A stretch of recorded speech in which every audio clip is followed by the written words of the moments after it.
안녕하세요, 찌신당입니다. 이번 영상에서는 나폴리 마피아님, 권성준님 한번 점사 진행해보도록 하겠습니다. 한번 바로 시작해볼게요.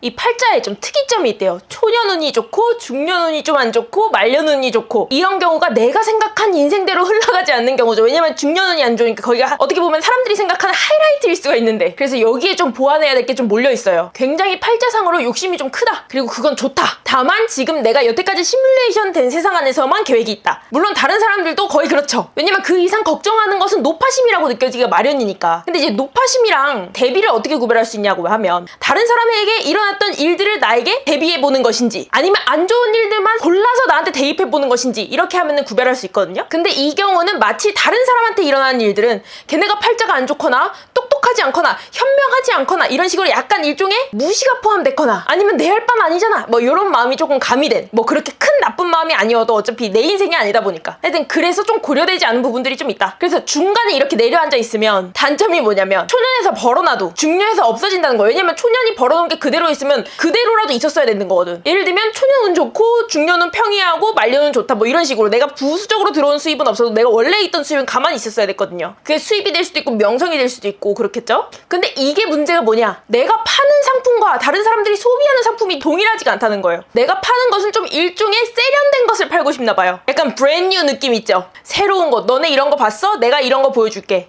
약간 문화를 선진적으로 들여오는 사람 마냥, 약간 뭐 일침 캐릭터처럼, 예를 들면 서구권 문물을 막 밀어넣다가 동양권 문물을 싹 밀어넣어서 우리나라도 대단한 거야, 너 사대주의 있구나, 이런 느낌. 약간 여유 있는 캐릭터를 가져가면서 좀 더 성구안이 있는 캐릭터를 좀 가져가면서 그것을 판매하고 싶은 마음이 있다는데, 다른 사람들이 소비하는 마음은 어떤 프레시함, 젊음에서 일어나는 에너지라 함은 약간 젊음에서 일어난다고 하니까 부정적인 것, 긍정적인 것을 모두 포함할 텐데, 팩이라든지 아니면 일종의 좀 꼴통 같은 모습이더라도 어떤 초년생의 모습이 있다고 하니까 어찌됐건 그 에너지를 소비하는 거라니까. 이러면 뭐가 문제냐, 내가 판매하는 것을 결론적으로 그 사람들이 소비하면 문제가 없는데, 내가 판매하는 것은 실제로 성관이 있지 않아도 성관이 있는 것 같은 외형을 가진 사람들이 판매하기가 훨씬 유리하다 보니까, 내가 과연 노력하면 여기서 정점을 찍을 수 있냐, 이런 문제가 있는 거죠. 이게 욕심이 크다고 했잖아요. 이 욕심이라는 게 약간 네거티브한 방향으로 보지 말고 어떤 활력, 다짐, 생기, 이런 방향으로 봐야 되는데, 이것이 이루어지지 않았을 때, 왜냐면 내가 들인 공이나 노력들을 대비했을 때 다른 사람들보다 훨씬 노력을 많이 하는 사람인 거거든요.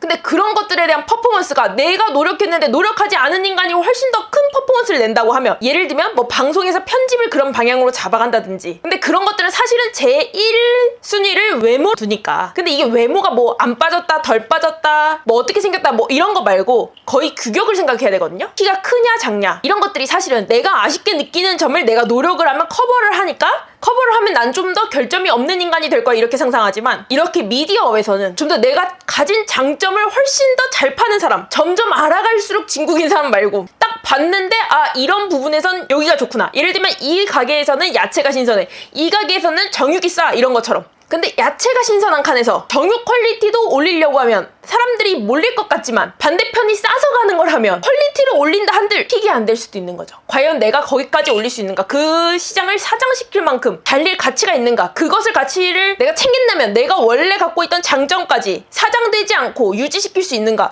유지를 넘어서 새로운 것들을 계속 선보일 수 있겠는가. 이게 성격이 계속 엔진을 부릉부릉 이렇게 시동을 거는 성향이다 보니까 부릉부릉 하다가 휙 꺼져버려요. 그럼 별로 대책이 좀 없는 성격이거든요, 타고나기를. 그래서 사실은 지금 시기 자체가 좀 택일해야 되는 시기다. 그리고 택일한다고 하면, 예를 들어서 내가 방송인 방향으로 갈 수도 있고, 내가 원래 본업 방향으로 갈 수도 있겠고, 아니면 그것을 콜라보하는 상품 기획자의 일을 할 수도 있을 텐데, 만약에 거기서 이 사람이 제일 원하는 거는 방송 계열이라서 방송인 계열로 간다 하면 사실은 전문성 부분을 접어야지만 지속할 수 있는 부분들이 있어요. 여기선 유명한 게 실력이거든요. 유명하려면 내가 우러러볼 수 있는 사람이 될 수 없다면 밑으로 깔아야 돼요. 근데 아직은 사람들이 날 보면서 웃고 좋아하는데 왜 웃는지는 모르겠는 상황. 근데 웃으니까 좋긴 좋은데 왜 웃지? 우스운가? 이런 약간 포지셔닝이 확실하지 않은 그런 문제가 있다. 그래서 이 성향 자체가, 내가 이 사람들을 웃겨서 이 사람들이 날 좋아하게 된다면 이 사람들이 기만하면 되지, 이런 식으로 좀 삐뚤어질 가능성이 있다. 왜냐면 그게 쉬우니까. 내가 이 사람들을 속이고 내가 돈을 벌어간다고 생각을 하면 스스로에겐 쉽지만 지속하고 싶은 마음이 좀 안 든다는 거예요. 행복하지가 않은 거지. 이런 사람들이 머리가 좋아도 사기꾼을 못 해먹어요. 안 재밌어서. 사기꾼은 사기치는 게 재밌는 사람들이 할 수 있는 거예요. 사람들이 예를 들면 리액션을 좋아한다든지. 근데 이런 사람들은 자기중심적인 사람이기 때문에 다른 사람들의 리액션 관심 없다, 그러면 사기를 못 친다.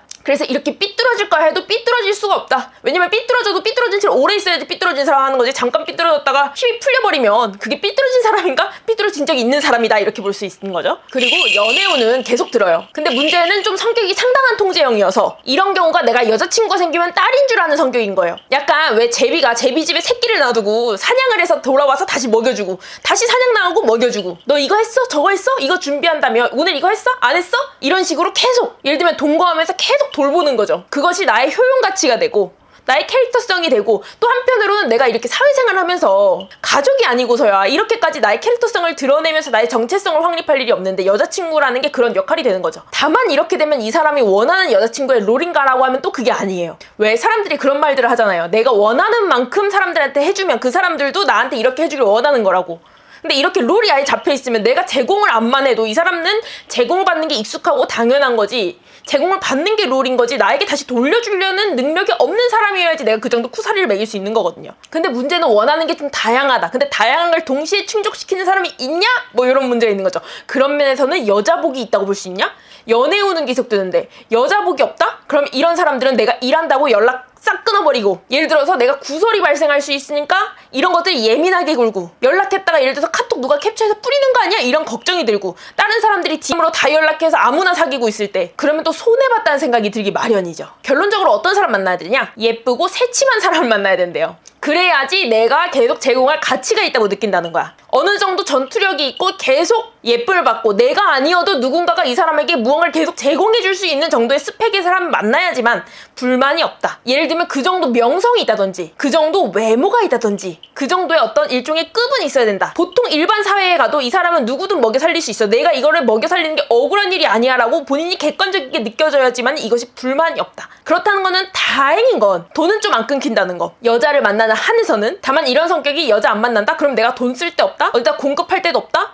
예를 들어서 내가 차를 사거나 집을 사거나 해도 자랑할 사람이 없다? 그러면 돈 안 벌어버리죠. 뭐 그런 애로사항은 있지만 하여튼 여자를 만날 거면 그런 방향으로 아예 포지셔닝을 해버리는 게 맞다. 그래서 이런 경우에 어떻게 해야 돼요? 못 올라갈 나무에 도전을 해야 되는 거죠. 근데 다행인 건 이 성향상 그런 것에 두려움은 없다. 근데 약간 장벽이 있다 그러면 멍청한 여자에 대한 두려움이 좀 있다. 대화가 아예 안 통한다든지 내가 예를 들어서 오늘 무슨 일이 있었다고 하면 알아는 들어야 될 텐데 그런 공포는 좀 있지만 기능을 몰빵하고 확실한 포지셔닝을 하려면 그런 것들은 깔끔하게 포기할 줄 알아야 된다. 그렇게 한다 그러면 뭐 어떤 다른 썸을 동반하더라도 뭐 그런 것들을 고려해 볼 필요가 좀 있겠다. 왜냐면 기능적인 한계가 있을 수 있으니까 누군가에게 상처를 주지 않는 한에서. 그리고 건강운은 이것도 중반에 다 문제가 좀 겹치네요. 사고수랑 질환이 두 개 다 들어요. 근데 중반에 질환이 들면 그거는 진짜 질환이에요. 노화돼서 질환이 드는 게 아니니까 이 정도 사이즈면 어떤 그래도 말년이 있으니까 어떤 암이라든지 그래도 이게 좀 차도가 있는 질환이라서 예를 들어서 난치병이라고 해도 엄청 심해졌다가 좀 일상 회복 가능한 수준으로 돌아온다든지 그런 식으로 확실히 시련이 있고 그리고 심지어 또 사고수도 있어서 이 정도 사고수라 그러면은 3주 4주 정도는 안 되는 예를 들면 뭐가 부러졌거나 그래도 전신검사를 때때마다 받아야 되는 뭐 그 정도 사이즈가 된다. 근데 이게 교통사고라고 하기에도 좀 양상이 외부는 맞고 부딪힌 건 맞는데 하여튼 치료 과정은 비슷해요. 하여튼 그런 점이 있어서 좀 하여튼 중반을 좀 손볼 일이 좀 많겠다. 근데 이게 문제가 이것들이 지금 발생하는 원인이 이게 지금 가족에서 들어오는 좀 문제가 있어요. 그래서 가족이랑 친하게 지내고 어떤 핵가족 말고 친척들을 포함하는 거죠. 친척들이랑 좀 친하게 지내고 거기에서 문제가 일어나면 좀 적극적인 개입을 하고 그리고 문제가 일어난 것들에 대한 적극적인 중재를 하고 좀 평화로운 구상으로 만들어놨을 때 인생이 본인이 같이 좀 편해지는 부분이 있어요. 이게 도움이 된다는 게 아니고 그거랑 직결돼 있기 때문에 그거 말고 사실 대책이 없어. 왜냐면 안 그러면 일어났을 때 나는 그냥 보강하면서 살아야 돼요. 보강한다고 해서 내가 원래대로 돌아오진 않으니까. 하여튼 거기서 애초에 술을 좀 약하게 줄여야 되는 거죠. 이런 거는 집안에 상문이 있거나 아니면 신가문이 돌거나 뭐 하나 티격이 나는 거예요. 그래서 불똥이 일로 튀는 거예요. 불똥이 일로 튀었다고 할 수도 없는 거지. 집안 사람인데. 그리고 좀 문제가 하나 더 있다 그러면 인복이 좀 문제예요. 주변에 좋은 사람들이 없는 게 아니라 좋은 사람들을 좀 쳐내요.